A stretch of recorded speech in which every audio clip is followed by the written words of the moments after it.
We need to make sure we get over and share this on Facebook also. All right, we're a go. We are a go. Let me get rid of this.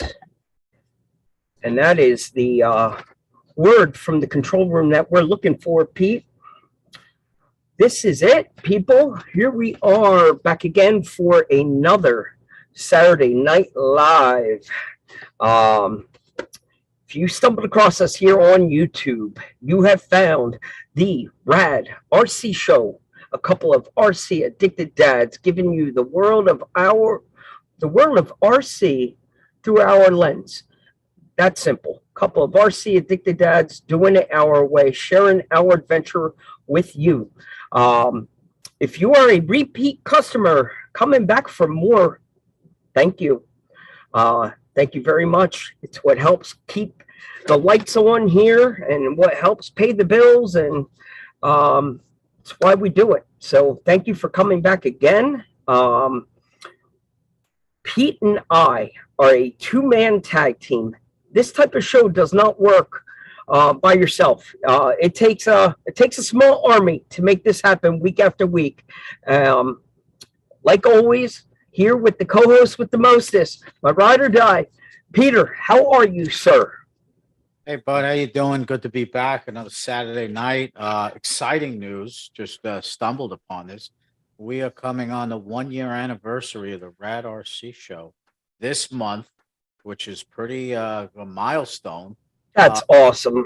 Yeah, I mean, you know, I was thinking about it. I was thinking of the journey we had from the first Facebook Live of coming up with a name, getting the branding, and approaching a year. And just so everybody knows that follows the show, Mike and I are going to come up with a cool reel, try to take like snippets from like back in day, you know, the first couple episodes, and we're going to do something cool. So March 26th, I believe, is the 1-year anniversary. So look for something from us posting. And yeah, it's good to be back. Got a great guest tonight. This guy does some wicked cool custom work for all the micro guys. We got Fish and Bill in the audience, people coming in. Thank you for tuning in. Tyler Slane, 1 year. Yeah, it's been it was quick. I mean, so like each week, we like to thank our sponsors. We have a new sponsor we added to the list, Bobby RC Garages. He was very grateful donating the gifts. And we did find out, Mike, that CowRc is donating some custom giveaways with the Radrcahow logo on mats. So we're looking forward to getting those in. So that's pretty cool. Thank you, Heath and CowRc. Carryallrc, Treal Hobby, Rebel RC, Crazy Cola Foams, Powerhobby, 2.4 Designs, Prorack RC, RC Misfits, Scale Rad, Adventure RC, Wesmade, RC Prorack, FMS, Race Place Hobbies, Remote Control Hobbies, Orlando, and Bobby's RC Garages.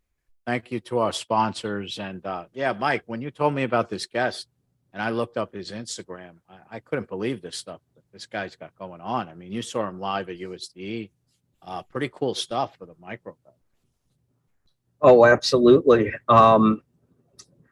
Yeah, that's why we go to places like this. When you stumble across an event, the SEMA of RC, we were down at USTE. He was over at the Scale Rap booth.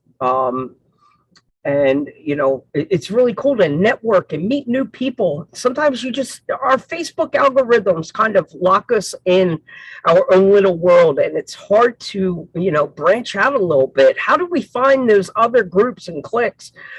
Because there's so many little cliques of people all around the country, all doing amazing stuff, all small time, mom and pops doing really cool stuff. So it was, you know, we're so stoked that we stumbled across this guy. And especially if you happen to be a fan of the TRX4, which you should be, and you got a Defender platform, we're about ready to go to school tonight and learn some very cool tricks and how to customize this. So this will probably be the last time you see my Defender look like this, because I promise you this thing will be different.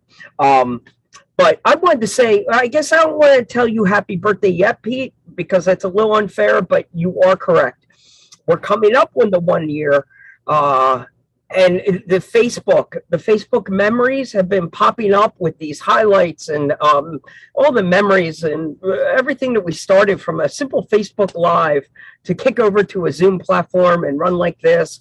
Once we can sit down with Oscar and help us dial in some of the other things in the background, and we can have a ticker running and all the fun little ins and outs and the intro. We have a long way to go, don't get me wrong, but we've come a long, long way.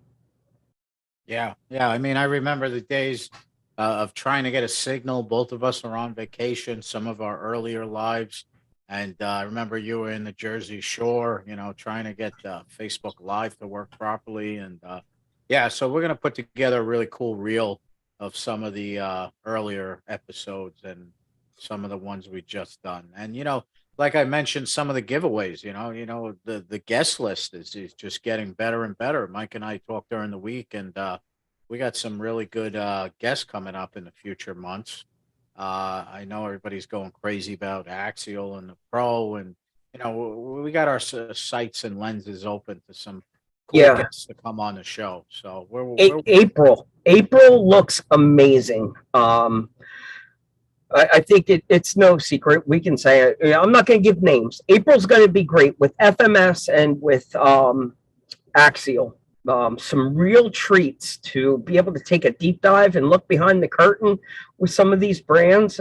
Let them go in the hot seat. Irons are in the fire, bro. We 100%. We work hard on this show all week long to get guests lined up and just have some fun with it. So yeah, you nailed it. And Bobby RC Garages, dude, this guy is stepped up to the plate to help us big time. Like those micro garages he shared, and then he sent out a little sticker pack here. Some of these are more Carryall related, but 100%, dude. Let me share the Carryall one with you because I love this one so much. Our new mascot, our little Freddy guy with the backpack. That's cool. Right? I've been sticker bombing everything. And then he gave us a variety pack of a few different sizes.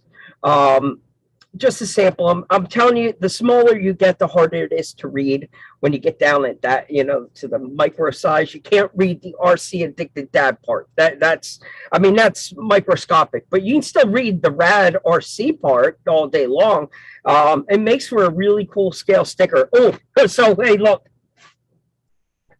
I couldn't resist starting the sticker bomb stuff on the Smasher with the Rad Show logo. Oh, nice. Right? Nice. Yeah. Nice. So anyway, I spent some time today on the backdrop. We've had some fun with the light up signs, right? Did you got yours? Yeah, mine's on in the back corner. Okay. Yeah. They're a lot of fun. I'm glad we were able to get those and bring them to USTE and got them off to a couple of people.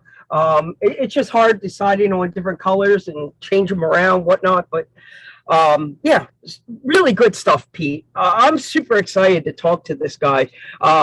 Some of the things that we do, Pete, a lot of the guests that we bring on, we've kind of had contact with them. We've kind of gotten to know them. Isaac is a real surprise to us. This is going to be a night where I'm going to really geek out. I've got 1,000,001 questions. So I apologize if any questions are coming in from the board, because this is a personal journey for me. I can't wait to learn everything that he is doing. Yeah, let's bring him in. Now, I'm going to do my best here to open up. Now, if anybody got over to Facebook and could please announce that we are live right now, that would be fantastic. Anyone watching, please share the link so they know to come here and tune in so they can come check out our guest. I am going to say your name, and then after that, Isaac, I'll let you do a formal intro. So, Isaac, welcome to the Rad Show. Hey, what's going on, everybody? My name's Isaac Davis. I'm the owner, creator of Defender Customs here. I can't tell you how excited I am to be here right now. It's definitely something I would have never never imagined I'd be doing, especially not in something like the RC world by any means. So super excited to be here and show you a little bit about what I do, and we'll get on with it here. Absolutely. So Isaac, where are you from? Is it Florida? Is that correct? Or am I wrong on that? Oh, you're correct. Yeah. So I'm actually up here in Northwest Florida. So in between like Destin and Pensacola area. So right up in the Panhandle. I'm originally from Tennessee though. So there's that for you. Okay. So we have 1,000,001 questions for you, obviously, because I think what you've gotten to be known for, and correct me if I'm wrong, but obviously the TRX4 has to be you. The best way to sum up who you are, correct? Yeah, I think that'd be definitely a good start. The TRX4Ms are really, I guess, would be my current area of expertise. I've been a model builder for years, and really only scratched the surface on RC cars, trucks, bodies, etc. But somehow I kind of found my niche here in RC car bodies, truck bodies, if you will. So yeah, like I said, TRX4Ms are really, they're kind of my bag right now, to be completely honest. I figured that seemed like the best way to kind of sum up the platform that we're really going to focus on here tonight. And I think a lot of the examples of what you do is all TRX4, and more specifically, the Defender. Right, correct. So Defender Customs is it's actually, to be completely honest, that's a name I came up with just off the hip. Let me just back up and tell you a little bit about how I got started and really restarted in RC trucks, and definitely the modifications of bodies and things to that nature. If you want to. No, that's exactly what I'm hoping for. And even hopefully we'll tie in with a little bit of your background as far as what you were doing before with the scale modeling, because more and more people have come from the scale modeling side over to scale RC. With the dioramas, the scale garages, there's so many opportunity to connect the dots and blend the scale modeling world with a little RC. Oh yeah, 100%. So quick backstory on me. So I've lived all over the country and that sort of thing. I ended up joining the military back in 2014, Air Force, and that's how I actually went from Tennessee down to Northwest Florida. After I joined the Air Force, I kind of needed a hobby of sorts, like most people. Like I said, I'd always done model cars, scale building, like you mentioned, dioramas, terrains, a little bit of everything, to be honest. And I actually got into 1/10 scale, Traxxas, like TRX4Ms, a little bit axial, that sort of thing. To be completely honest, I actually got back out of RC cars about 3 years ago. I started a landscaping business, and amongst other things, when I left the military, there was some stuff that had to kind of be cut out of life as far as that goes. And I got really super busy, and I think, like a lot of us, RC cars kind of sometimes it's just not the most important thing, and so unfortunately that had to go. And about a year ago, 6 months to a year ago, I saw that Traxxas was coming out with the TRX4Ms, and that something about small scale has always been just I don't know why it fascinates me so much, whether it's 1/24 scale or 1/18 or so, that kind of range in there. But when I saw they were coming out with these, something about the hard body, Defenders and Broncos that they're coming out with just really, like I said, they excited me. That I was just ecstatic to see that they're going to bring that quality to an 18 scale rig, 45-degree, steering angle on it, gas filled shocks, like all the great stuff out of a 10 scale vehicle into 18 scale, and then have a hard body on top of that had a lot of detail, had a lot of parts to it. Like I said, I was just blown away. And so that actually got me back into it after, like I said, been about 2-3 years of literally just never touching an RC car. So, and then of course I had to go with a red Defender right out the gate. That was where I got started with this. And so, you know, first day they came out, of course, here in Crestview, they hadn't released the actual frame chassis, the complete car, as you'd say. They hadn't released that until I forget what the exact date was. I know November 11th was when they released all the parts. That same day, you know, I couldn't resist it. I had to go over, buy the, you know, Traxxas 9712. It's their white body, just their blank like maker's kit. And went over there that night, sitting there looking at it, going, man, this would be a lot cooler as a 4-door truck.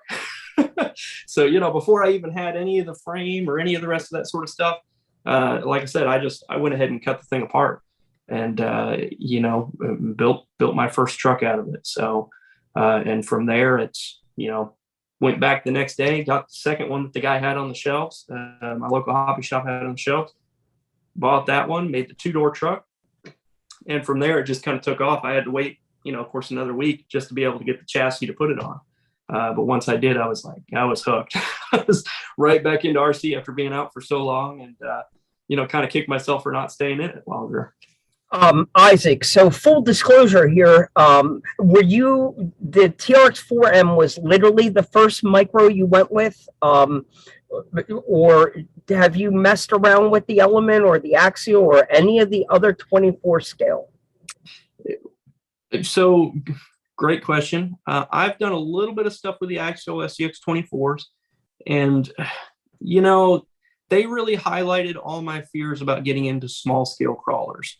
Okay. And to caveat that, I'll say that there's a ton of stuff. There's a ton of aftermarket support for it now. But when I looked at them when they first came out, I was just, I'm not going to say horrified. That seems a little excessive, but I was disappointed, to be completely honest. And so I bought one, you know, got the thing used, paid like $100 for it. It was like, oh man, this is just not my bag. You know, little C10. It was slow. It was, you know, underpowered. It was everything I hated about micro crawlers, or I knew I would. So I already was kind of biased against them. And like I said, that's why, you know, when I saw the TRX4M come out, I'm like, oh, I'm going to give it another shot, because this with a 180 can motor and that sort of thing seems like it'd be a lot better off, more suited for what I'd like to have. Okay, 100%, bro. You hit that question out of the park. Exactly. I wanted to make sure you were in the trenches with us for a little bit and had to go through some growing pains to get to this TRX4M. We suffered with micros for a very long time, and they just fell short. They turned a lot of people off.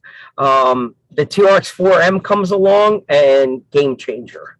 The FCX24 from FMS is a great platform also. Once they put it up on portals and gave you a 2-speed trans, the world of micros, 2022 will be the year of the micro, but it ended with an exclamation mark with the TRX4M. It changed micros forever, because they gave you a truck that, like you said, when you run down those specs and you can steer it and actually steer it, it's a joy. And it's like a silent ninja crawling up the rocks. It is a true joy to drive. Yeah, 100%. Like you said, nail on the head right there too. You know, I had messed around with some of the FMS rigs. You know, in addition to the FMS, you know, the Element just a little bit. Like I said, I've never owned them. I just kind of played with other people's trucks. But that's the great thing about the RC community. A lot of times you can, you know, play around with other people's vehicles that aren't yours. So, you know, people literally hand you a controller. Take it. That's right. That's exactly right. So, you know, I was graced to be able to, you know, like I said, be able to drive some of those vehicles. And once again, kind of fell back to that, you know, as much as I love small scale rigs, I don't love these. And that's kind of, once again, where I just drew that line. I said, you know what, I'm out. There's no deal to be made here. I'm done spending money on them. So I don't want to give a plug too much. This isn't, this show's very unbiased, and we like all platforms, but Axial did come back and hit it out of the park when they went with a rear wheel steer option. So this thing is a lot of fun. So kudos to Axial. They got it right with the rear wheel option, but the SCX24 definitely had a lot of limitations, and it required a lot of upgrades. to even make it somewhat enjoyable. We're not disclosing anything bad or any deep dark secret. Right. But so exactly you just mentioned though about that, that SCX24, and then in addition the one you just showed, right? So this is a great example of capitalism and driving better production of better models, right? So of course I am biased. I drink the Traxxas Kool-Aid. I love Traxxas vehicles. I think they're one of the best off-the-shelf vehicles that you can get, et cetera, et cetera. However, they only hit that market after someone else had already put their name in the hat, right? Okay. So, as if that makes sense. So now what we've got is we're able to take, our axial products and we're able to put rear steer on them, right? Drop that as an off-the-shelf vehicle. That's super cool, and I love to see that. And I think that's one of my favorite aspects of RC vehicles and just the hobby in general, is that this is how it drives better production of vehicles, better aftermarket accessories, things of that nature. That's perfect. Isaac, before we go any further, I want a quick pause and thank you for your service as an Air Force veteran. We thank you for your service. Thank you for your support, of course. Absolutely. The Operation 11 Charlie Foundation, the nonprofit organization, does a lot for the veterans, and through the RC community, they've been doing a lot of great work. Something for you to go and check out. I'm sure it's something you could get behind easily if you're not already. Helping them, something to look into. Good people, good nonprofit doing good things for our veterans. So I took note of you flying through your little spiel there. You've got part numbers memorized now. You know right away what body you're ordering, rattling them off. That's the 9712 white body. That's bad. Well, I've done close to 100 of these truck bodies. So, of course, I haven't added that all up, so that's pretty subjective. But I know based on the sales that I've had in the past, it's been somewhere around 100, not including the Broncos and things of that nature I've done. And that's specific to, like I said, Defender. So you start noticing trends to numbers and things of that nature whenever you're building these things. So that's fine. Now we're going to go to our segment of the show. We renamed it now. We renamed it TNT. This and that is what it stands for. The segment of this show is kind of to break the ice a little bit and get us off to a good running start. Hopefully it paints a little backstory and gives us a little taste of who you are and what you're into. And, we hate to judge a book by its cover, but with the little this and that, we can kind of get a feel for what kind of guy you are. And you'll start to understand as we rattle through some of these questions. Simple example, nothing to be fearful of, like a Samsung or iPhone, Xbox, PlayStations, that kind of segue. Peter, set the time clock for 1 minute. There is no wrong answers here, Isaac. So this is nothing but fun, laughs, and good times. So do not be afraid. You cannot fail it unless you answer Coca-Cola. Other than that, we are going to start with call or text. Call all day long. Bravo. Train or airplane? Oh, God. Train? Oh, would you go to a bar or go to church? Neither. Neither. Pizza or Chinese food? Pizza's got to get it. PlayStation or Xbox? Xbox all day long. Slot machines or blackjack? Oh, blackjack. A Lexan or a hard body? Hard body. Medical use or recreational? Oh, recreational. That was a new one I tried out to see if people would get it. Burger or hot dog? Burger. Ketchup or mustard? Mustard. Good question. Brushed or brushless? Yeah, it depends what you got money for, but brushless probably. Nitro or electric? Electric. Sorry, no love for the nitro. Okay. On Netflix or Hulu? Netflix. Would you rather win the lottery or meet your soulmate? It's going to sound corny, but I've already met my soulmate for this. So, Valentine's Day that's card. so adorable. She's watching, isn't she? All right, flat rail or C channel? Run that by me again. A flat rail or C channel? C channel. It's always tough. All right, a 1.9 tire or 2.2? 1.9, 2.2s are weird. Are you a hunter or a fisherman? Or neither? Neither. Coke or Pepsi? Pepsi. Good boy. That's not a BS answer either, because Pepsi owns Mountain Dew, and Mountain Dew is drink of life. So, my man. An action movie or a comedy? I gotta say action movie. A cat or a dog? I have 6 dogs and 2 cats. Holy crap. A horse. Holy crap. He's got a farm over there. Wow. My wife. Do you prefer summer or winter? Winter. Sunrise or sunsets? Sunset. Are you a country or city boy? Country boy. Guacamole or salsa? Both. Spicy Doritos or ranch? Spicy. Facebook or Instagram? Facebook. Sorry. Hashtag not with it. Yeah, it should probably be updated anyway. Probably TikTok should be in that somehow, I'm sure. But approaching 50, and I have a TikTok account, but I don't think I've ever turned it on. College football or NFL? Neither. Ice hockey or baseball?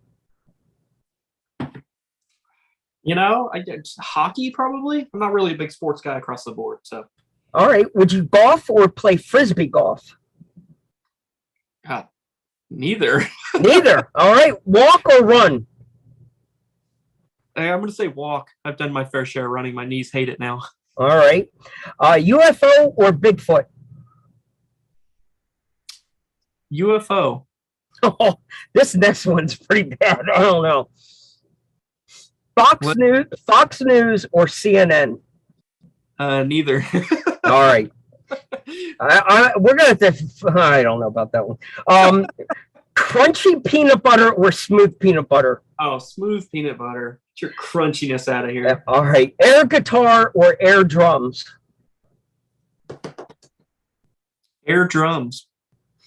Wine or beer? Beer.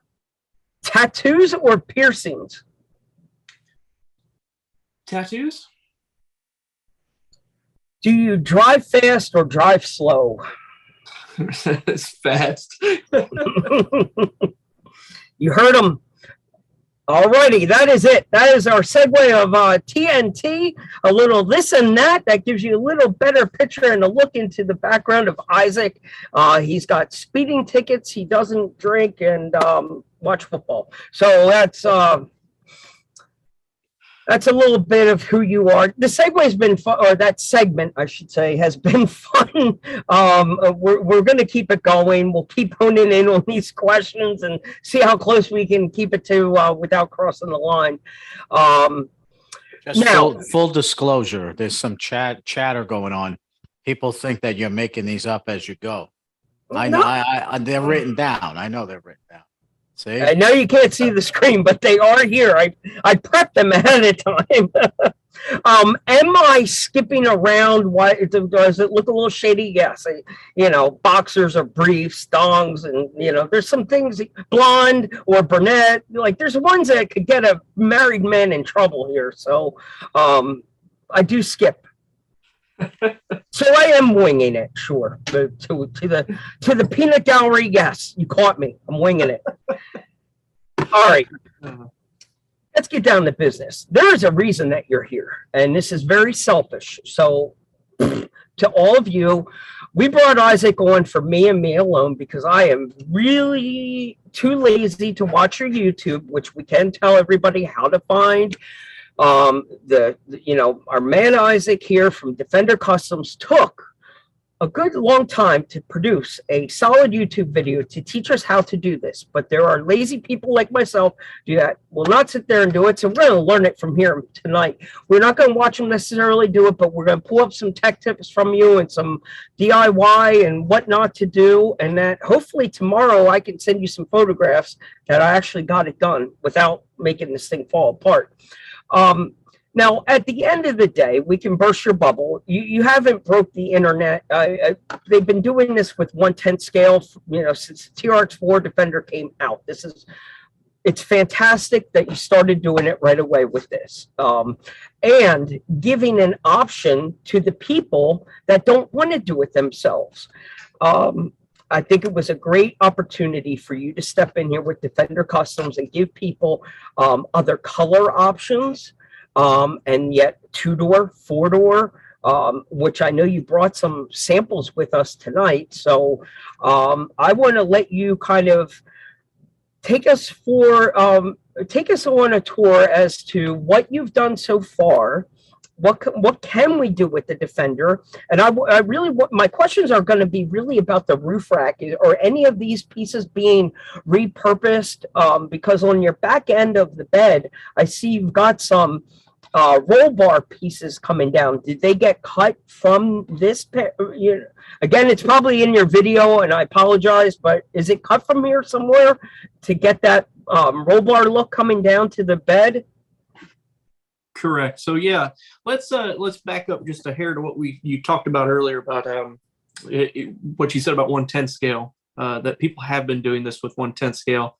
I didn't even see that until after I built mine. Holy cow! No kidding. So I went back and said, "Oh, people have been doing this forever now." Wow. New thing to me, and that just goes back to, like I said, that I barely touched on RC, even though I owned almost a dozen of them. It was all local. I hardly got on the internet for any of it, back a couple years ago before I got back out of it again. So when I built these, I found out there was basically 3 kinds of people that would look at these trucks and want one, right? There were the kind that would buy one as a finished truck because they didn't want to mess with it themselves, which completely understand. Not everybody's a maker, or a customizer or a modifier, however you want to put it. Then there are the people that are kind of the in between. They say, hey, you know what? I'm really good at painting, or I can shoot that with a rattle can just as good as the next guy or gal, but I don't want to do the body work. And so I said, hey, I can build you a kit for that. We'll take my cost in half. That's fine by me. And then there was the people like yourself that are going to say, hey, I want to give it a shot. I'm going to give it a go. I've already got a $55 body from Traxxas. It came with it. I've already bought the truck, or, why would I spend as much as the truck costs on a body that took you 6 hours to do when I could spend the same 6 hours and build it? And for those people, I said, you know what? Just like you said, I put together a YouTube video with as many tips and tricks as I could just to be able to get you to that body, right? And so I tried to hit it on all 3 fronts as far as that goes. Not a new thing by any means. New to me, though. Well, it's a fair point. I tell people all the time that will come to me and say, oh, I've got the greatest build. It's going to break the internet. And I hate to burst your bubble, but I guarantee you 3 people have done it already.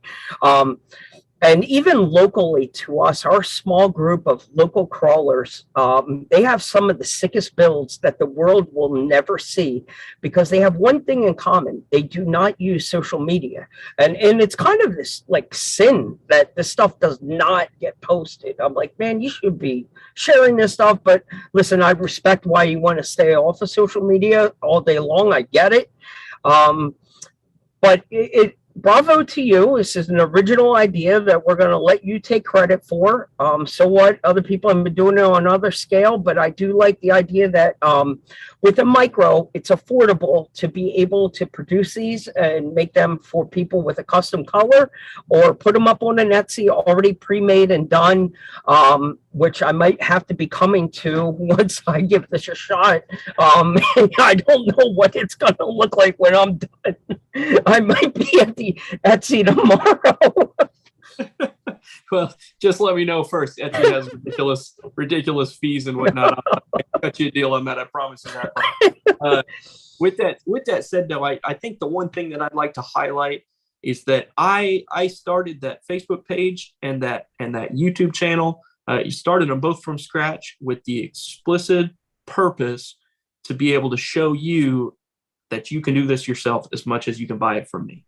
You know, like you said, this may be an original idea for me. I was the first person in the world on November 11th to build this body. However, this is not a new idea by any means whatsoever. So, but I wanted to basically try and empower people as much as they can.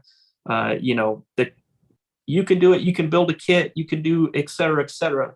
You know, and so I really like the idea of that much more than the idea of making a single product. Jeremy's saying, cut that shit up. He's saying, cut it up. So take us on a little tour of what you have here as far as samples, because one of the pieces I want to get to is that insert that you've collaborated with another gentleman, maybe in Poland, if I'm not mistaken. I'd love to get to that and kind of, you know, what is the end result? And then we kind of talk about how we got there. Right. So, you know, this has been a collaboration. Well, it's mostly been myself until like you said, the collaboration with a gentleman in England, Dan, and I'm going to mess up his last name, Gilden. So between the two of us, he actually came up with the truck bed idea. You know, people had asked me about it before, and I knew that was beyond my scope of knowledge to be able to come up with, you know, a 3D printed CAD design, 3D printed, resin printed, that is, drop-in truck bed. You know, I almost had only taken it like halfway there, you know, the styrene on the beds. You know, it's like, okay, I did the cab and everything, but he was the one that really took that portion of it over the top. And that was with his own personal rig. And he had graciously agreed to allow me to be the distributor here in the United States, as well as use them on my own trucks, which really, it's once again, highlight there's certain individuals in this hobby, a lot of individuals, really, about everyone I've met, to be completely honest, that just are completely willing to be there and help you and help you grow within the hobby, whether it's for their reasons, your reasons, however. You know, I'm just, like I showed you before, I'm wearing a Scale Rat shirt. Same difference there. We'll touch on that a little bit later. You know, but in this case, like I said, truck bed. So let's look at some of the trucks that I have sitting around over here. So 4-door Defender Custom, right? Truck bed insert, drop-in truck bed. Isaac, do you have one of those inserts not installed? Yeah, of course I do. Got plenty of them here. All right. Show you this. We'll show you this. So this hasn't been cleaned or anything like that, but this is going to be on my camera. I think it's zoomed in here. So this is how it comes to me, right? Yeah. And of course, it's a front-facing camera on an iPad, so it's probably not going to show all the detail. But man, little toolboxes. It's actually has cutouts for the lights on the back portion of the Defender. So if you wanted to use the Light Pro kit, or however Traxxas says it, you know, you can still install this with that. It still uses all of your same mounting hardware. This literally just drops into the, yeah. So and that's on Dan. I didn't design any of this. We kind of collaborated a little bit on cab design and how far back it needs to go. And that's in my newest video. That's if you build it according to that video, you could buy one of these truck beds from us and you could drop it in the same way. So does it screw in or Shugo or something? It does, yeah. So you'd be like E6000 or okay. Or a hot glue gun works great if you use some quality hot glue. Okay. You're not going to have it's a hard body, so you're not going to have a ton of movement. Okay. I won't go into a whole lot of detail about that. I'll have to. I'm still in the works on that. We'll have to drop a video on it a little bit later on my channel for the actual install of that. But we can kind of give you the rundown, the basics of it here.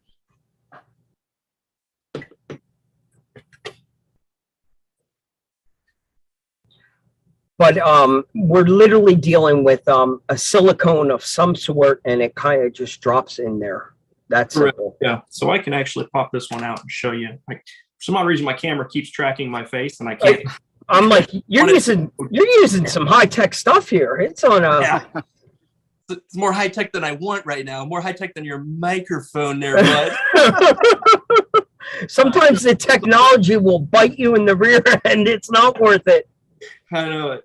So this is how it looks, right? You've cut the cab. That's crazy because the camera's all the way over here on the right. That's great. Still looks centered. Anyhow, it's working great. You're good. Glad to hear that, bud. So once you cut the cab, it'll end up looking. It'll end up looking like this, right? You'll have this big gaping hole in there, and so this drop-in bed literally go between the two bars here. If I can do it while trying to film here. Filming and editing is like my nemesis. Yeah. And it'll actually fit over the top of the rails and drops right in. Wow. But wow. What you would do is you would glue it along your edges and on either side of this right here. That's where I was saying that, you could use I wouldn't use. I tried to use a CA glue in the past. That didn't work so well. That's not what this is for. No, it will literally stain a body. It runs. It's a bear. That E6000 or Shugo is probably your best recommendation to just leave it alone. Even hot glue. The problem with that is 100 and some degree day, you leave it in the car, it begins to melt. We're at an event like a USTE in the summertime, that glue will start to heat up again on you. The E6000 seems to be the RC scale guy's favorite weapon.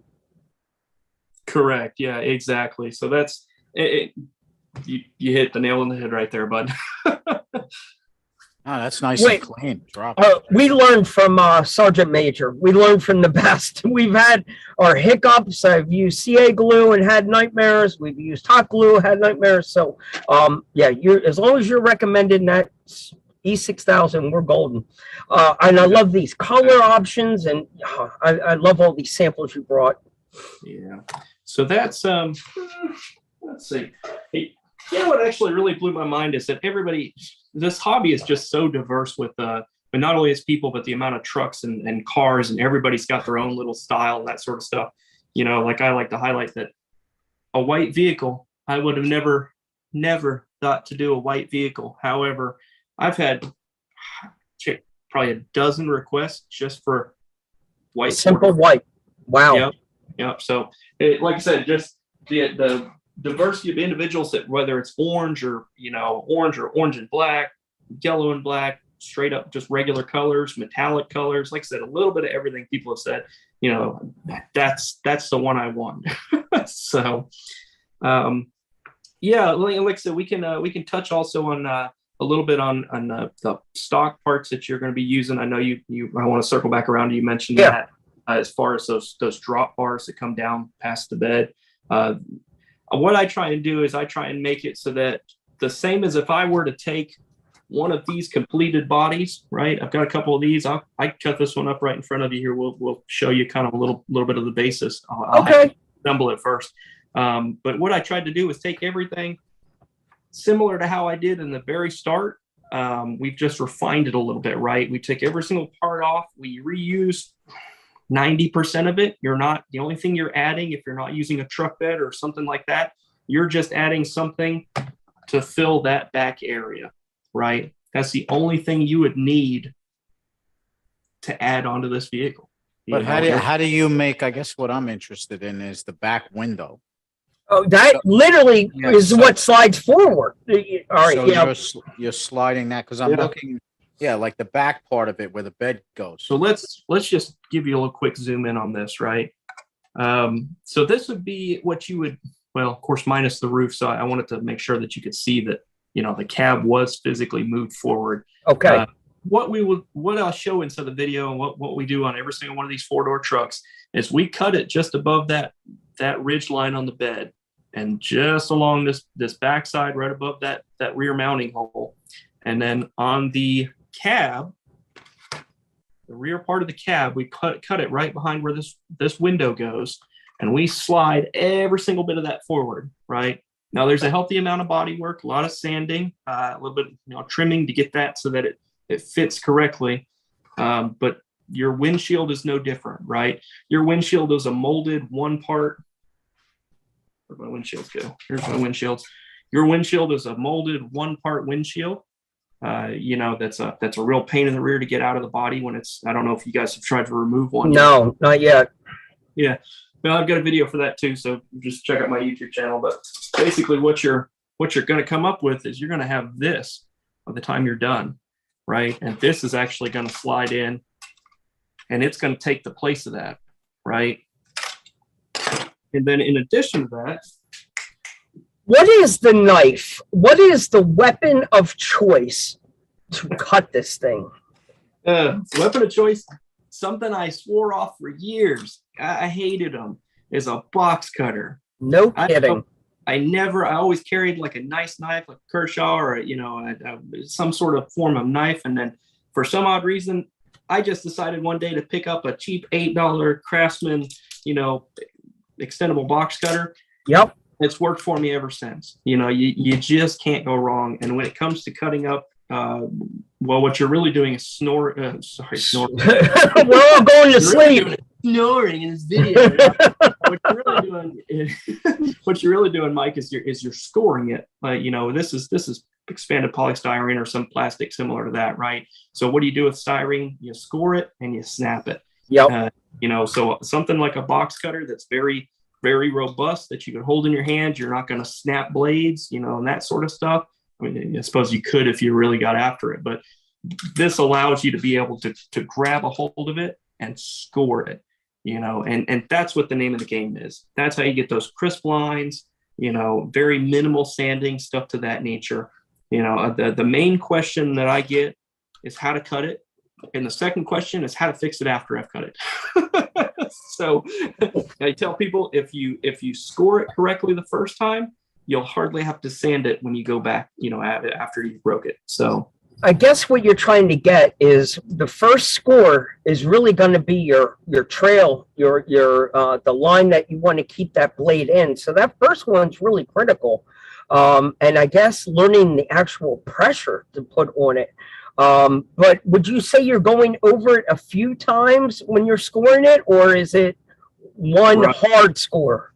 So that is a great question.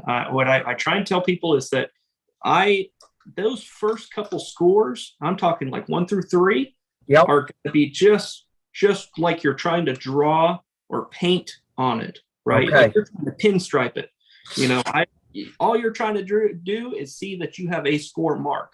And from there on, if that score mark is good, it can stay in it. You'll keep staying in that groove, and you'll keep scoring it until you're, I don't know. I usually do somewhere in the neighborhood of 5 or 6 scores. And that's usually because I've got it, as much as I hate to say it, I've usually got it right on the first one. I said, that's where it needs to go. And if it's not, rescore it wherever it needs to go. Your important thing to know is to score, like on this back window, you would want to score this higher because you don't want a big old divot inside the bed. Okay. So try and be cognizant of that whenever you go to build one of these. But yeah, definitely try and draw that picture, try and paint that picture with it, just a little minimal pressure. It also helps to use stuff like for this back portion, use some painter's tape. Draw you a piece of painter's tape across it and use that. Don't rely on it, but use it as a tool to help you get that straight edge, you know. So it is sandable then. So if you scored a little high, you don't want to get that belly or a dip, you could sand some of it down to where you need to be. Is that the case, or is it way too hard to sand that much? No, it's quite the opposite, Mike. It's actually really easy to sand it. And okay. To that effect, you can also take off way too much. And, you know, wow. I use 220 grit sandpaper, 220 so grit you can sand too much. Yep. You know, and especially if you're using anything harsher than 220, you know, I know some guys I've talked to with this have never used anything lower than 400, which is pretty fine sandpaper. I didn't know there was anything below 80, so I go big. Jeez. No, I'm joking. Like, I'm not sure what to make of that. Oh, Lordy. Yeah, I see. I feel like we get off track here. But Mike likes to sand things with 80 grit sandpaper. Wow. We go big. Right. Keep it handy. That's right. So yeah, like I said, just those couple little things, you know, make sure that when you're on this back portion, which in this case, of course, I have a spare tire on here right now. I'll take a spare tire off. I'll show you. Maybe. He says you need to dial 911 before beginning to cut. Yeah. Dial 911 before you start. Fun fact, Eddie. Fun fact about that. You know, up until about 3 weeks ago, I had never cut myself with any of those bodies. So I'd probably done 80-ish bodies at that point in time. Had never had an issue, had never had an accident, if you will. That same day that I was thinking about that, I'm telling you, I might even still have some of the scars. I had like 3 or 4 little cuts, and be careful with your box cutter blades. They are sharp. It is a razor blade. It will absolutely cut the piss out of you. And that day I got like 4 cuts inside of one hand. What am I doing? What happened? I was so good for so long. So we get a little of your DNA with every purchase. I guess. Every body, you get a little piece of him. Blood red. To that measure, by all means, send it back if you notice something's wrong. You got a blood stain on the white body. Send it back for a full read. Yeah, exactly. No, I do wipe down all the bodies with. But yeah, so I took this off so I can kind of show you. Yeah, so actually, right where your rear tire carrier would be, that's pretty close to where that line would be, right? And you might still have. Do you have spare tire on yours? I do. How'd you take that off? Yeah, so that's a single screw. If you don't have one of these gyroscopic screwdrivers yet. Is it under the sticker? Yes. Yeah. So you'll have to take that sticker off. Oh. Stickers. So taking stickers off is the hardest part of the whole build. Come on. Oh, okay. No. I didn't know I was going to have to bring tools. So what was the fancy drill bit you used? What were you saying there? A gyroscopic what? This would be a gyroscopic screwdriver. Oh, okay. But man, worth their weight in gold. The only thing I've ever used this thing for is RC trucks.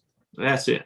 I don't think I'd ever use it for an actual job. I'm an electrician. I still don't use it. My own screwdriver. I use a regular screwdriver for that. But something about RC trucks, these things are just, oh man, pounds of dollars right here. I lost mine. Yes, they are a treat. Does yours have a backup battery on it? Can you change out the battery on that one? Or okay. Yeah. Nice. It needs to be charged like every 3 months, so it's perfect. I lost mine. All right. What was it? 1.5, 2.0? What are we looking for here? 1.5. All right. So. Well, I did for my 1.5. You said they score along right above it. Right? Yep. All right. Yeah, exactly. So what I like to do, actually, go ahead and finish taking this off real quick, since I have the screwdriver here.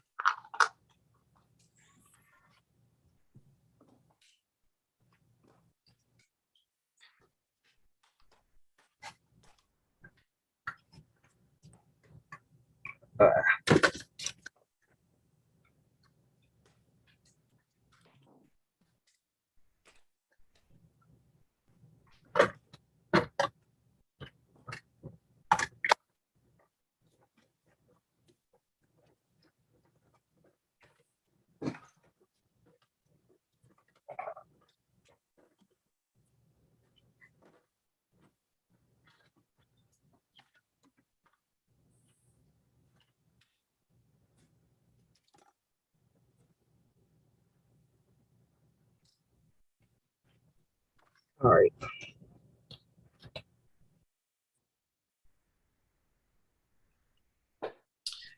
All right. So go ahead. you asked about sorry, I didn't touch on this earlier. You asked about using like a Japanese pullback saw or a blade or something to that extent. I'm glad you got to that question, because what the hell is he talking about? A Japanese sawback? Right. So your typical saw, like a hand saw in the United States and a lot of countries, would be a push saw, right? So that the teeth are all angled so that when you push, that's when it's taking away its material. Now, the Japanese were super smart about this, as they are with most things, right? They have a pole saw, what you would like, similar to like a coping saw or something. I don't know what your knowledge is to that extent, but right. So it'd be similar to that. And so I've seen some of the people that have cut these bodies with like a pullback saw, or a miter saw is what I probably would have called it, like a miter saw, because those are around there. Yeah, if you were to put inside of like a miter cage or something to do the crown molding or something to that extent. I've seen Wesmade use a very similar setup, a longer blade.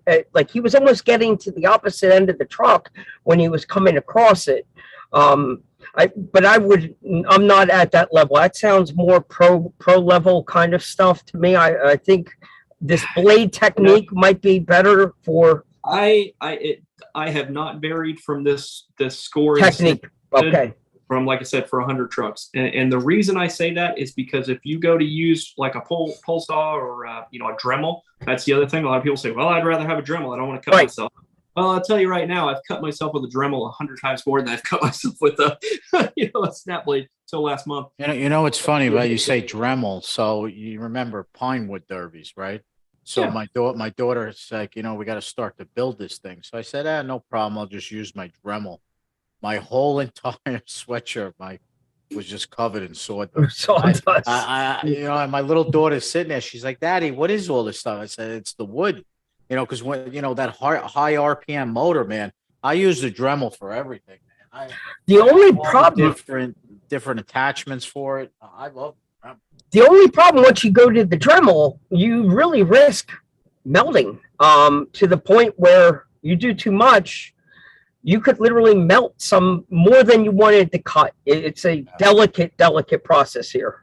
Nail on the head right there, Mike. So, not only do you risk melting the RC truck body, but you also risk taking off way too much material, and so that's why use the blade method, get in there. Another reason I like it is because not everybody has a Dremel, right? Sure, those of us that have worked in the industries and that sort of stuff or have been doing this for a while, we're like, of course we've got a Dremel inside the garage. I've got 2 of them sitting over there. There's 4 of them hanging up here with all the different blades already on them, so I don't even change out the blade. I just grab a different Dremel. But even went to a super thin Dremel blade. Like you can get razor thin ones, and that you still risk taking off way too much. I think for this, we better stick with the blade. All it takes is one slip up, and you've nicked the body to where you've got a giant gouge in it or something. You could salvage that. I'm sure you can always use body filler. You can always fix your mistakes on these sort of things, right? But I'd rather just not make it. Well, because even like with the variable speed, like I noticed, right? With this, you put this on 10, and you're trying to fix like a Lexan, or you're trying to cut a piece off. If you got it on the wrong speed, it's going to destroy the variable speed motor. Yeah, It's a good tool, though. Good tool. Yeah, in the right application, I think is what the key is to all of this, is figuring out what the right tool is for what application. So did you, so once we get a couple of score marks, and it sounds like the best thing that we're going to do, the 1, 2, and 3 is critical. That's going to start your line that you want to stay in. Did we get to a final count of about, are we at about 10 strikes and then snap? Is that about it? You know, it really just varies. And it does. Okay. Once you find that it's like many other things in my life. It's by feel, you know. Okay. You feel that you're not really taking a ton of material off anymore. You probably went far enough. If you've broke through, you've went far enough. Most of the time I don't even get like if I'm doing a roof where I know I've got to do a lot of sanding on either side, where I'm going to be putting it on a flat surface and actually sanding it so that everything's flush. I'll do like 2, maybe 3 cuts. The first one across, draw that line, 2 or 3, snap it. We're done. You know, and now granted, a lot of this is me doing like 6 or 8 bodies at a time too. So I don't really want to spend a whole lot of time just drawing the line when I know I'm going to sand it out anyway. You know, you're in production mode at this point. Like you are literally knocking these out. It's completely different for you. I get it. Yeah, well, like I said, I try not to lose that mindset though of you may be in production mode, but you don't want to lose the personal quality of having each one individual. You know, each one of these are handmade by me. Each one of these can be handmade by you. You know, so don't lose that. Don't get in a hurry with it.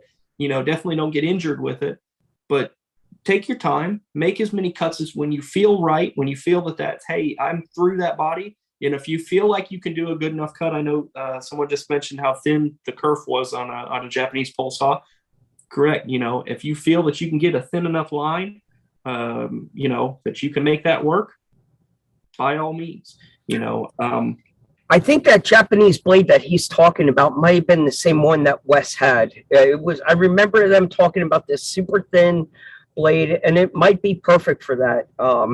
We went actually looking at a hobby shop one time to try and find one, and I've got a lot of knick-knack tools around here, a lot of single-purpose tools, but I don't think I have anything for cutting like that. Anything I've ever done with styrene has always been with the razor blade, snap and score. So there's a lot of similarity to a styrene right now, right? Correct. Now, the one caveat I have to that is that I actually, and this is from building with styrene for, you know, the last 20 years, right? I prefer this box cutter with these bodies because of its handle and because the blades are more robust, right? Because I've had those little scalpels and things of that nature. I've had those number 11 blade or what, the really fine ones. I've had them snap off and go flying. Oh yeah. And I don't want to have any part of that. Okay. It's sharp enough to get the job done, but not too fine to where it'll break when you're sitting there trying to use the thing. You know what I mean? So now I will mention once again, just to touch on the different methods that you can do this, that once again, if that's something that you feel that you want to use this, you don't want to use a blade whatsoever, you want to use a Dremel, you want to use a Japanese pole saw, despite every warning I've given, it's fine. Remember that it's good enough for who it's for, right? If you feel like this is as much as I want to do to this, by all means, you know, that custom's for you. It's not for anybody else. I'm not doing any of this to be out here and be like, oh, look at my crazy cool custom. No. This custom is for you, right? I guess there's sections of it that I would be okay saying you could cut high and, you know, with the Dremel and work your way down. But when you're sliding the back forward, are you using E6000 or Shugu then, or are we back to a CA glue or styrene glue at that point then that's going to adhere? Yeah, so you could go one of two directions with that, right? You could use a styrene glue or a styrene bonder, a panel bonder like that. I typically don't. I find that it takes too long and I'm too impatient for it, right? I know I just said take your time and use patience, but I don't have any patience. Think his face stays this red all the time for no reason. So I prefer to use something like this, right? A Loctite super glue. Is that backwards for you guys? No, that's perfect. Okay, good. I'm seeing it backwards over here, right? A Loctite, like a super glue gel, right? I don't go overboard with it. This stuff has like I don't know, it's like a 90 pound per square inch holding, right? And the reason I use this sort of stuff is if you were going to glue a flat piece of styrene to the side of this body, I would say don't do it, because you're gluing similar materials, but it has nothing to adhere to. So you're going to get a really poor bond. And what you're doing with these body lines is that you're hitting them with I've got my little block sander here. It's a 3D printed item and a little bit of sandpaper. You're hitting that with a sander on each side. Now you're creating score marks for that glue to bond through, right? And so you get a pretty robust bond out of it. I haven't broke one yet. And if any of my customers, my clients, my friends, however you want to put it out there, any of them have an item that breaks on them, by all means, send it back to me. I want to know. I will replace it, of course, unless you didn't drive it over with your actual car. But, so the moral of the story is use for anything that you're bonding on the body itself, withholding the truck beds, anything else that you're bonding there, use CA glue, and really use super glue gel. It's the best thing I've found. It fills a lot of little gaps. If you've went a little bit wild on your cutting and didn't sand quite a bit, as much as ways what you needed, something to that extent. So like I said, use the gel. It makes so much better. And that actually brings me to my next point, is if you do get to a point where you notice that it's you've got too big of gaps or something to that extent, you could go old school on this and grab you some of this, right? And you can make your own body filler with your baking soda and super glue. Is it a great body filler? It's actually pretty decent. I don't know if anybody's ever done that here. Mike, you ever? Oh, I've got Bondo and putty and all kinds of shit that find gaps, but this is crazy. So baking soda? Yeah. So it works a lot better when you've got liquid glue, liquid CA glue, things of that nature. But it does a similar function like a zap kicker with the CA glue. So, yeah. Instant. Yep. So it's pretty much instant. Whereas with the, your what you just mentioned, Bondo and putties and fillers and things of that nature, I will use that if I'm doing like a 2-door truck, right? Where I want those body lines to be pretty good. That's gorgeous. Like filling door handles. Thank you. Filling door handles and things to that nature where I want to have a sandable surface. But if you're doing stuff like, you notice a lot of times right here at the bottom of this, this what would you call it? A, B, C pillar, right here at the bottom of the C pillar. Yep. A lot of people will cut this back portion to where it's too short now, but you've got a gap in there. And so they'll be like, well, now I have a gap. What do I do with that?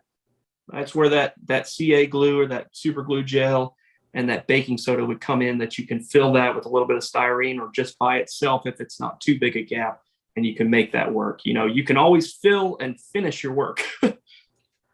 So does the baking soda accelerate it, or are you saying we still need the zap kicker on top of this? Or is the baking soda eliminating the zap kicker? The latter, right? So you're eliminating the zap kicker and you're basically creating your own filler. All it's doing is taking up space now, but it's also creating a very hard bond in there. So it does accelerate it similar to the fashions of zap kicker. Okay. And is the baking soda sandable then too, to a degree, or 100%? Okay. I wouldn't use it as a primary filler. However, if you don't want to spend $18 on some body filler down at the local hardware store or auto store, who doesn't have baking soda in their house somewhere, or the neighbor's house or something like that? So like I said, Isaac, that's a good point, because all this little knick-knack crap, the CA glues and everything that we're rattling off, you run off to a Michael's or any hobby shop right now, stuff is through the roof. Cans of paint, all this crap has gone like everything. It's all gone up. So pointing out a solid little tip like this about the baking soda, thank you. Yeah, bud. Hey, I'm going to take just about a 4 or 5 minute brief break here real quick, and then please. Do you think of some more questions? Any sort of questions that you'd have that you think? You know, a lot of times I run into this where I've been doing this for 5 months now, and I've done almost 100 of them, so I don't necessarily have the same questions that someone. Yes, no, I got the questions. I'll rattle them off to you. All right, we'll be here. This paused here real quick. Pete, I'm glad we brought this guy on. That's some good stuff, man. Bro, I am glad we brought this guy on. Now, you went with the Bronco, and you got a second TRX4. Do you have a Defender body? No, I actually sold it to our buddy at DSM. You did just recently, right? Yeah. Rob picked it up. So yeah, and I know me personally, our homie over at Flub Rc, I converted my Defender over to a hard body custom. Like, I freaking fell in love with this truck. The one that the hard body option that he gave us, I fell in love with this, and this thing was a hit at USTE. It was fun to drive, but it's a simple conversion. I think I can be able to pop this one off and throw the other one on, and I already had the body here. I listen, and the show's for more than just you and I. So if there's people out there that have an extra Defender body, I think we're foolish not to give it a try. You're going to cut yours up? Or? 100%. I will flip a coin. I'll do it now. Oh, shit. Why don't you do a first score right now live? I didn't take the I don't have a 1.5 here. I didn't even take the rear tire off yet. I'm like, man, I'm a poor student. I can't even keep up with them. The first thing, take the tire cover off. I'm like, fail. The only question is 2-door or 4-door. When he holds that yellow 2-door option up, dude, that thing is wicked cool. Why we have a 4-minute pause break here and waiting for him, why don't we go to the end of the show here, Pete? We'll close out what we need to do, so when he's done, we're not going to be lollygagging around the rest. Any opportunities, anything new? We know the Atlas. Yeah.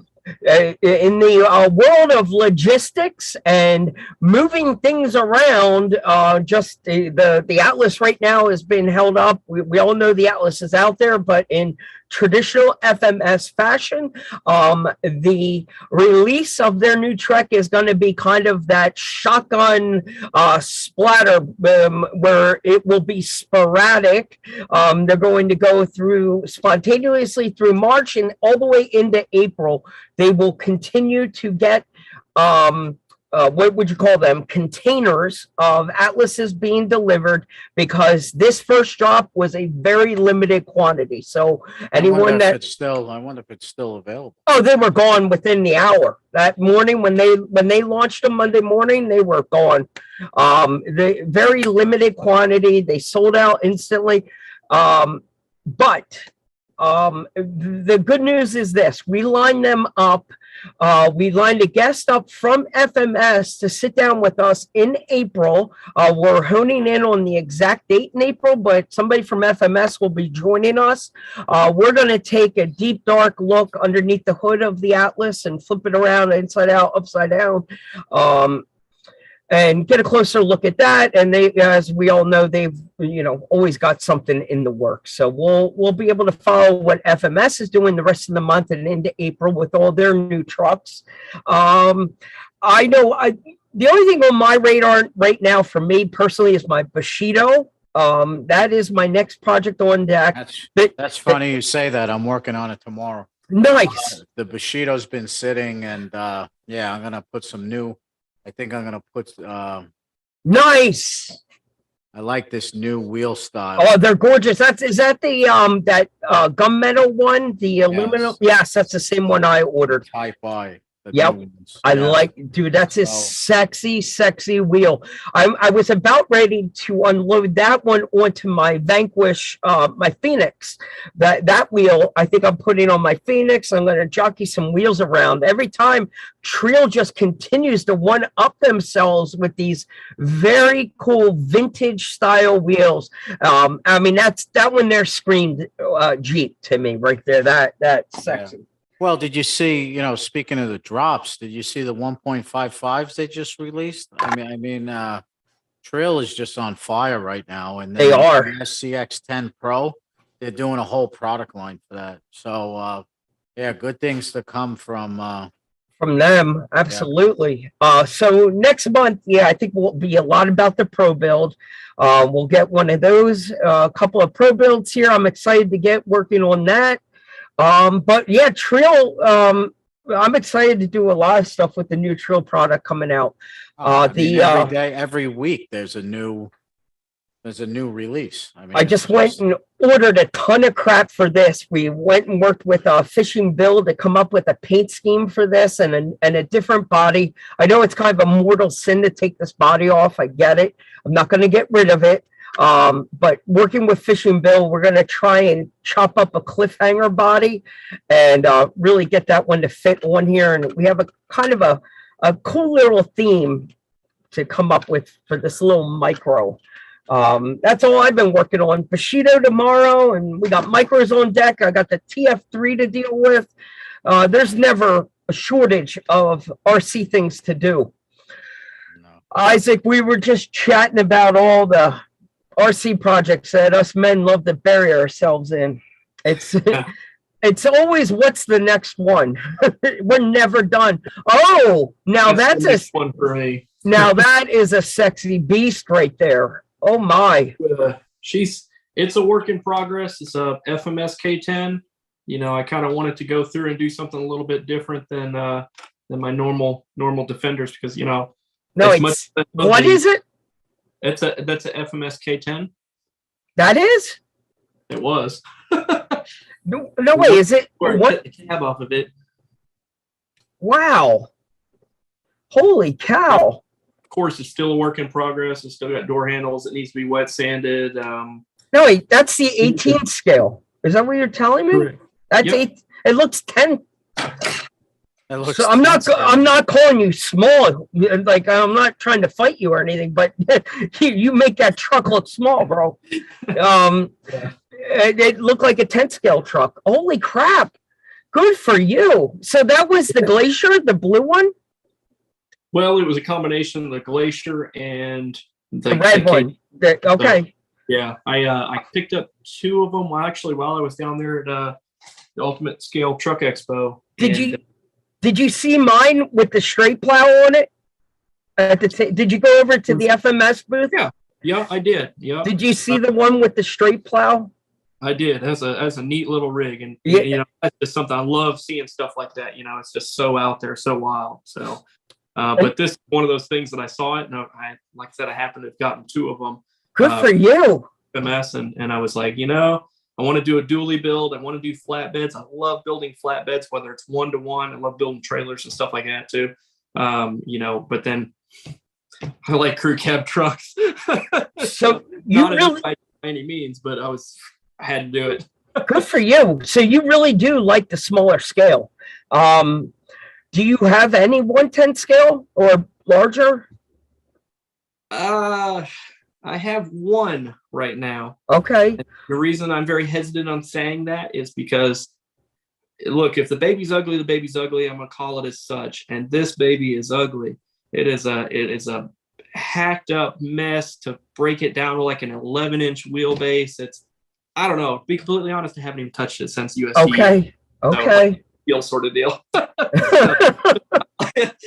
It's some hot garbage. Wow. Maybe I'll get nice 110s one day, but okay.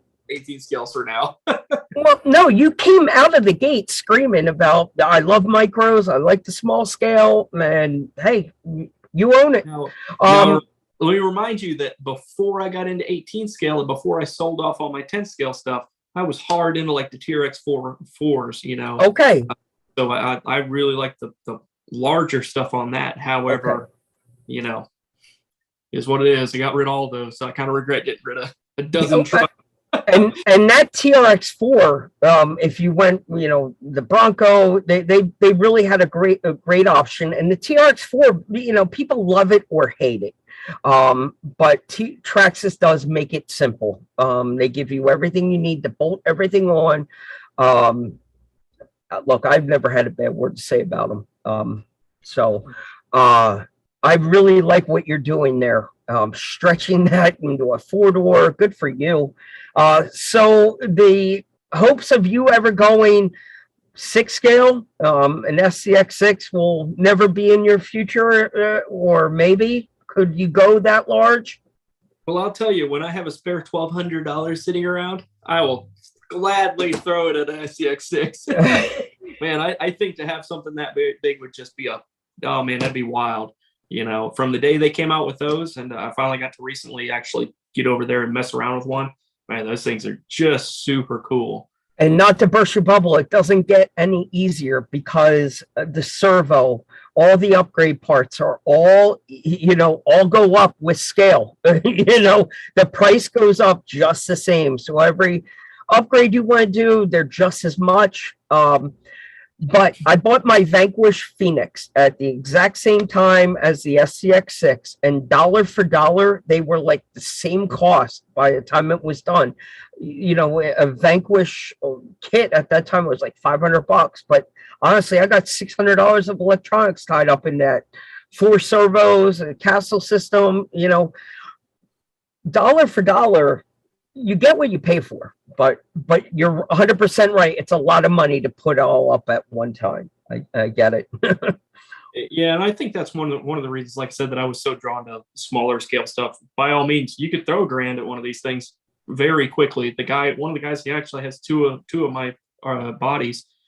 You know, that guy's got $1,000 into each one of his, and it happened like that. You know, you put 4-wheel steer and a you know, a couple like I said, brushless systems or something like that into it, and all of a sudden you're 4 or 5 times the price of the car.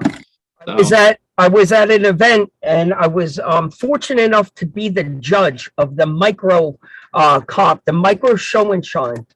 Dude walks over to me with 2 micro trucks, holds them out, $3,000 right here with these 2 micro trucks. I'm like, what? He's like, yeah, $3,000 tied up in these 2 trucks. I'm like, holy freaking crap. So it doesn't matter. You can continue to throw money at anything. Yeah. And I think that's one of my biggest things about these. You know, it's really as much as you can or want to spend on something like this. You know, if you really can and want to spend money on an SCX6 or a Vanquish or something, hey, you know, that's all you. But when it comes to something like this, that's about as far as I need to go with it. You know, it's what can I build out of this? What's for me? You know, like I was just saying earlier about the customs and you know, being able to cut these bodies up yourself and make them for you. It's good enough for who it's for, right? These are good enough for me. You know, this is good enough for who it's for. I think, I don't know. I'd love to have one of those SCX6s. I just don't see it in my near future. That's fine. You know what I mean? So, and I'd like to think, well, I don't know. I would like to have one.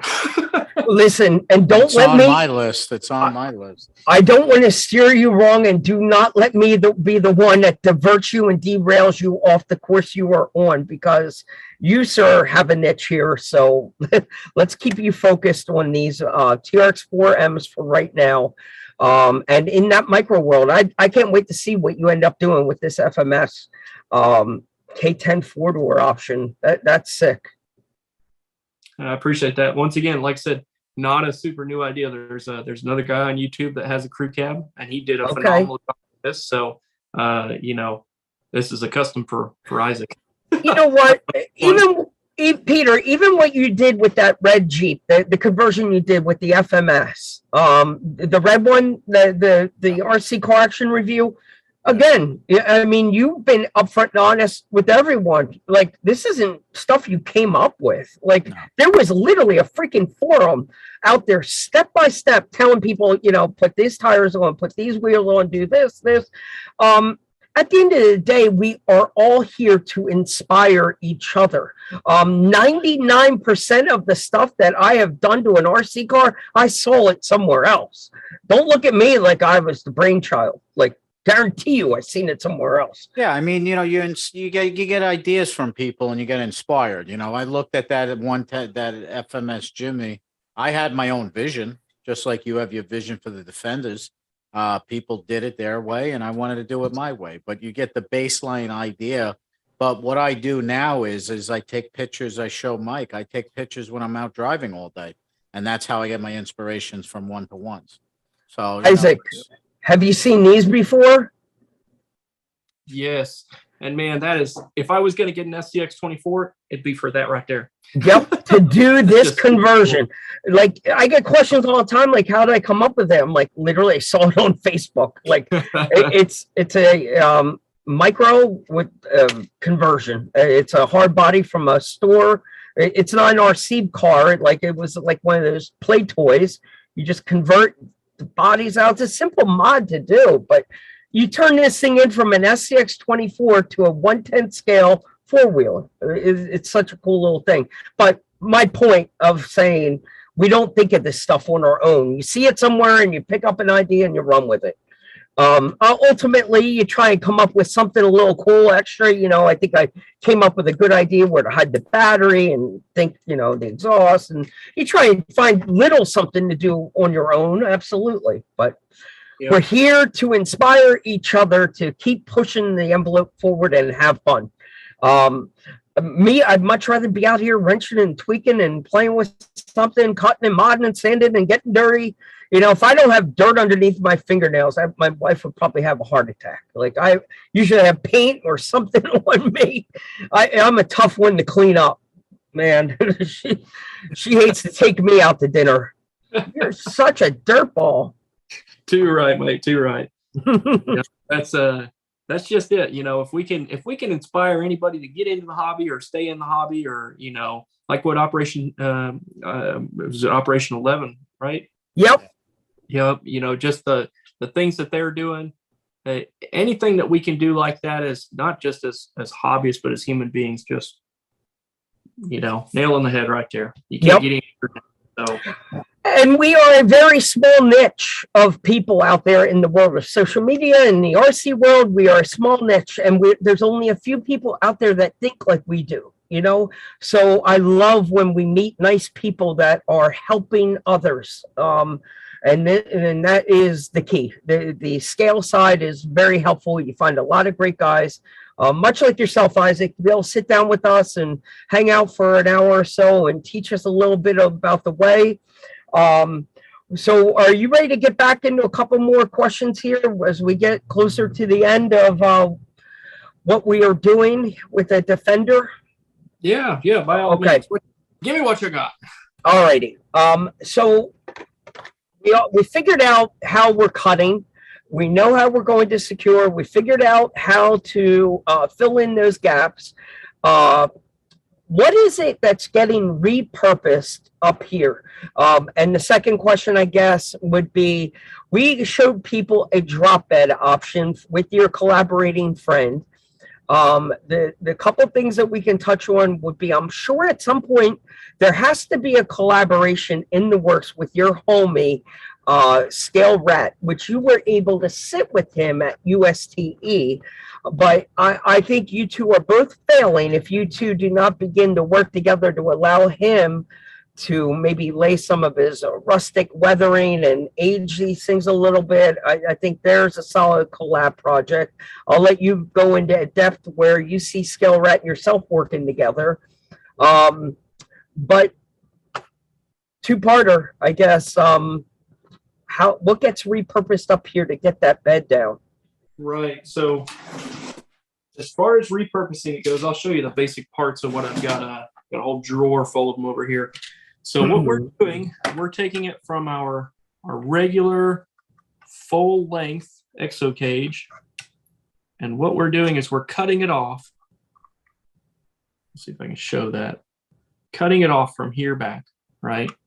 That part is all we're going to use for a four-door. I'm not going to touch into into 2 doors any as far as this goes, because that it just kind of gets a little bit more wild, as you know, for what you're cutting out and what you're using.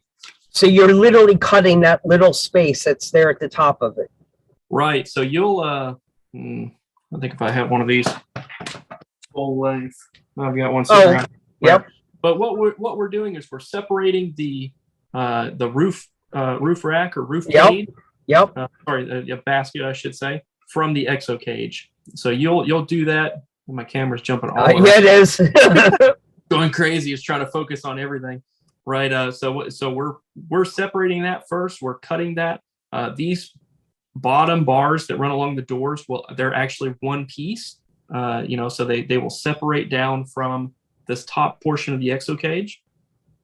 And it's a little bit too much to get into detail with on a live film. It took me like 3 hours to get the thing right in my tutorial as far as that goes. Yeah. But I'll go over in the tutorial how you go from where they're straight bars like that to where they come down at an angle. Once again, this is one of those good enough for who it's for thing, right? If you decide you don't want to use those, by all means, you don't have to use them. you can cut as much or as little off that roof rack as what you want. Fair enough. Or to that extent, you could use the entire thing. All your mounting holes are still there. And some guys have done that, and it looks just as good as mine as far as I'm concerned, and not that I'm not biased against my own work here, but guys are doing great things with it. So it's as much as or as little as you want to do with it. Right. So like I said, cut that off right behind that cab right there. And from then on out, it's all the work on the lower part of the exo cage. And to that effect, I wanted to touch on something real quick. What I've got right here is a super cheap soldering iron that's been inside my garage now for 4 or 5 years. Right? Okay. It's dirty. I would never touch electronics with this soldering iron. I was an avionics troop inside the Air Force. Right. I did a lot of micro soldering, circuit boards, things of that nature. That ain't it. What it is really good for is actually joining these portions of the roof rack together. Shut up. Almost like a weld. Yeah, it's like CAD welding or anything like that, right? And once again, this is not a new thing. However, it was new to me, and I was blown away that I was able to make this work. Wow. So let me just assemble this real quick. From the factory, these tabs are actually soldered or melted really into place, right? And so my first 24 trucks that I built, I was gluing those into place. And whether you CA glue or E6000 of that nature, and it just never felt quite right. Do it like the factory does it. Go buy yourself a $6 soldering iron, or I hate to say ruin the one you have, because it's probably salvageable after you melt a little bit of plastic with it. It's not a big deal, but use a soldering iron or something of that nature on this instead of gluing. And the same goes for all of your little plastic parts and pieces, right? Your mirrors, your snorkel, your door handles, maybe a little bit more difficult with your completed body that you just held up, because you'll have to cut a lot of those parts off to paint it or anything like that. But you typically can reassemble them. But that's one of my favorite tips in this whole thing. Use a solder iron in place of glue. Is that in your video then? The technique of how to do the weld? Is that in the video? Yeah, it sure is. So okay, it's just one of those things that I hate that it took me that long to figure it out. And actually, in addition to that, so I actually have 2 videos out showing you how to do this, right? In the first video I did, I would cut these cabs, the rear portion of this cab, I would only cut it about 1/8 of an inch from the back here. Yep. The front, like 3 millimeters somewhere in there for our overseas friends, anybody who's not using. But now what I found, and once again, this is actually Dan, who made the truck beds, who told me this, said, why don't you leave a little extra on the cab so that when you go to install your cage, all 4 of your holes will line back up. So what that allows you to do is go slide your window through, and it will actually line up with your window when you go to assemble. Brilliant. So that it's one of those things we live and we learn, and we as we go, right? So he told me that alone. But it's so true. It's great to see things through another lens sometimes, and getting somebody else's eyes on something you've been staring at so often, day after day. It's hard to step outside the box and look at it. So it takes a friend once in a while to say, "Hey, wake up, dummy." Exactly. Yeah, and I see you, Paul, with your 4-door camel truck with the drop-in bed. I love your 4-door camel truck with a drop-in bed as well. And to that extent, kind of touch on what you just said about Robert and CowRc and do collaboration. I've done a collaboration with CowRc in the past, and I wish I could have some pictures here to show you. But we did 2 of the 4-door camel trophy trucks, and my work on it was great. His work on it was just phenomenal, right? He just out of this world. And one of those is actually auctioned off at Operation 11 Charlie, if I'm not mistaken. And so I got to see it in person at USTE later on, and I was just blown away by the work he had done on that. And it's just, I love to see it when somebody can take your work and make it better. He's got a gift when it comes to that patina work. We had him sit on here for an hour and a half one night and teach us some techniques. What he does, it's magic, and watch it come to life with the weathering. So watch that. Yeah. Oh, watch the episode. He shows us how to do the FJ45. By no means was I a weatherer, but after him, it's not so great here in the light, but really gave me the confidence to come through and, get the detail in the windows. And watching what he does, he shared everything from the brushes to the paint, how to do dry time, everything. And, give somebody the confidence to, pick up an airbrush gun and try it yourself. I would never have done that if it wasn't for him. Yeah, for sure. Yeah, and that's on that topic. That's definitely something that I'd love to give a shot to. I went and bought a hairbrush immediately after UST. It was like, it was just before, and I told him I got to give this a shot. That's so when things calm down from the defenders, and then I start building stuff for myself like that crew cab, I'll definitely be looking up those sort of videos. So it's a super fun thing to just sit and practice. I'm deadly with it now. I keep my airbrush gun here with me. It's always ready to go. If anything's standing still for more than 5 minutes near me, like, I'm hitting it again and again. But to get some poster board and just sit and practice a technique, it's almost repetitive and a little boring. But any video where you learn how to airbrush in the beginning, it starts out with drawing lines. It sounds boring, but literally the bigger and longer and darker, just sit there just getting used to the gun. And, that would be my recommendation. Get some white paper and just sit there and have fun. The rest comes easy and comes later, but just get the technique and feel for it. It's a lot of fun. I really, truly enjoy airbrushing, and I owe it all to Robert Peasant. So it was great to see you two at USTE. I think I would love to know from somebody your first. This had to be your first event ever, RC related. Is that a fair statement? Yes. So 100%. So UST and so this goes back to my whole, I pay homage to all the great individuals inside the hobby itself, and just the camaraderie that you have. So I was told by it was like first or second truck that I built, 2-door truck that I built. The guy said, "Hey, are you going to be at USTE?" This is back in December. And I was like, "No, what are you talking about there, bud?" I have no idea. Okay. No, I have no idea what you mean. Exactly. To me, it was just a bunch of letters jumbled together, right? So he shot me another message like, "Hey, you need to go out and check this out. You'll sell out. It's a great event. You got to go." And so I started looking it up, and that's when I reached out to Robert and said, "Hey, is there any way I could?" What is this Usti? What is Usti? Exactly. But I'm lucky that old boy reached out to me and said that, because I I wouldn't have been there. Probably would not have been there had he not reached out, and then furthermore had Robert not allowed me to go along with him. So that's that camaraderie of the individuals into this hobby. So just blew me away. I couldn't believe it. So then when I actually get to the place, let's touch on that for a second. Man, that's, what was it, 10, 11,000 square feet of vendors. And the worst part about it, I'll tell you, the worst part about it is I didn't have enough time there to go hit all their trails. Oh, no way. I could have spent all 3 days just driving the trails.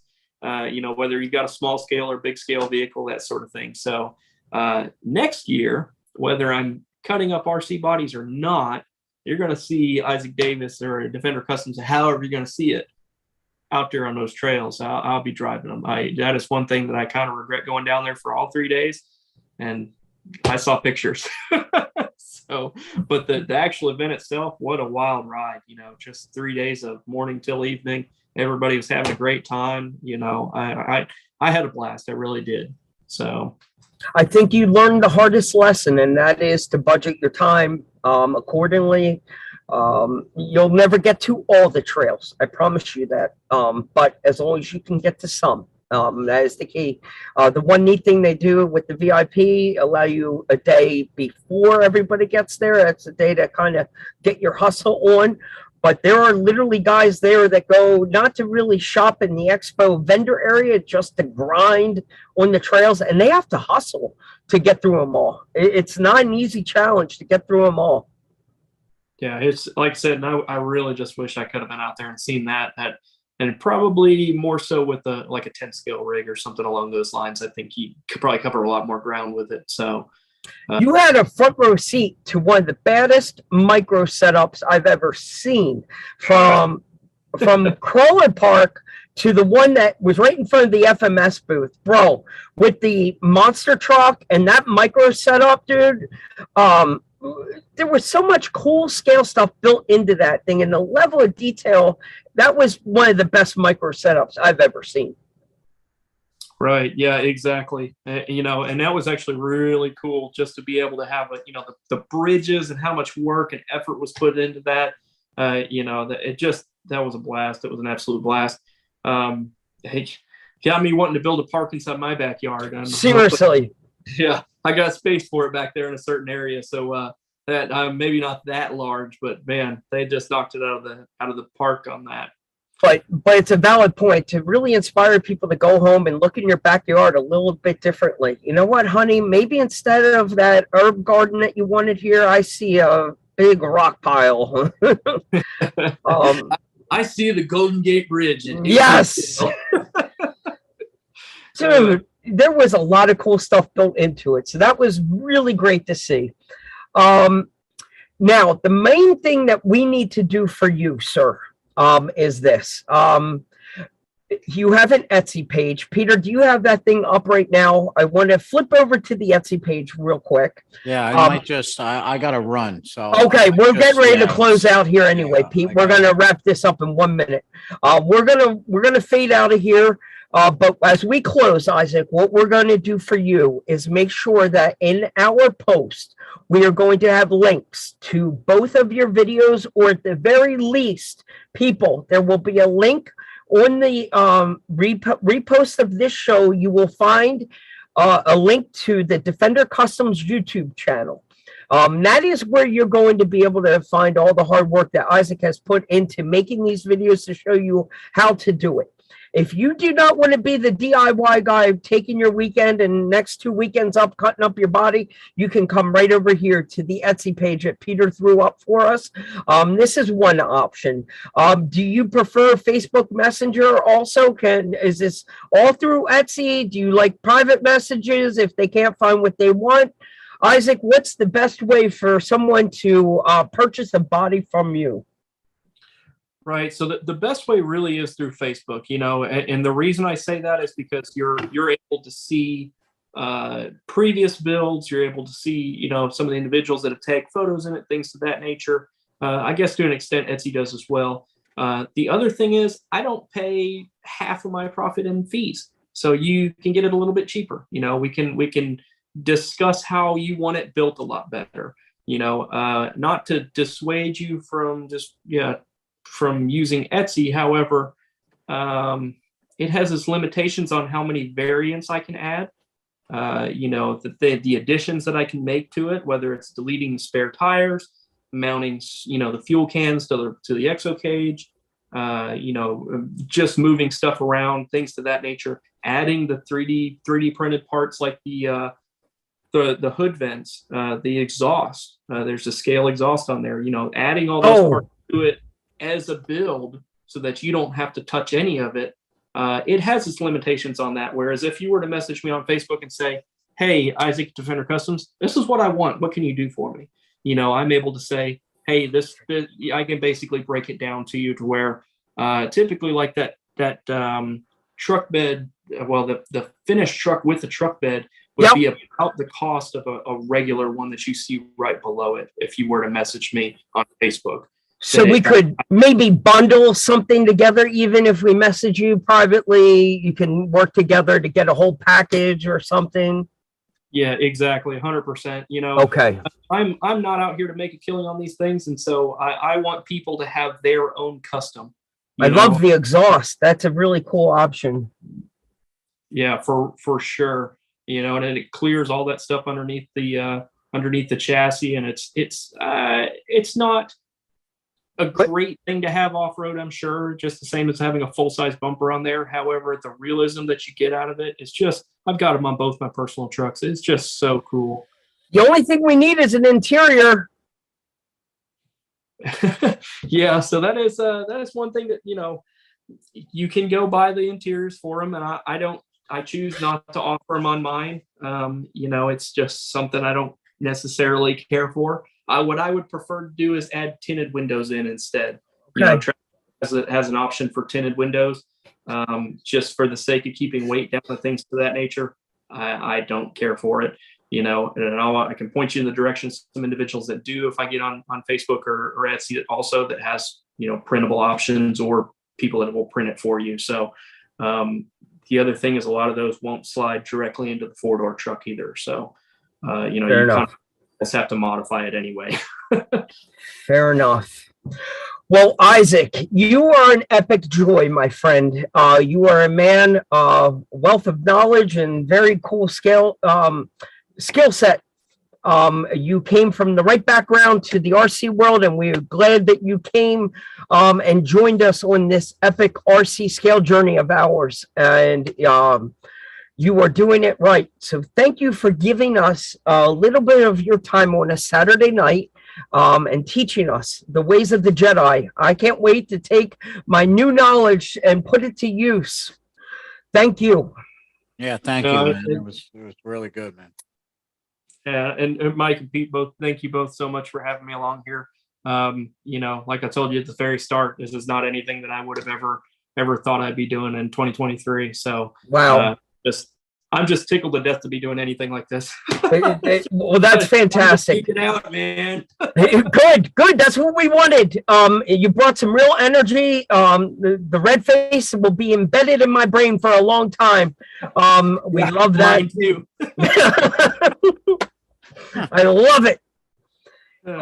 Again, thank you, sir, for your service and all that you're doing for the RC industry. Do not stop. Keep that pedal to the metal and drive on, sir.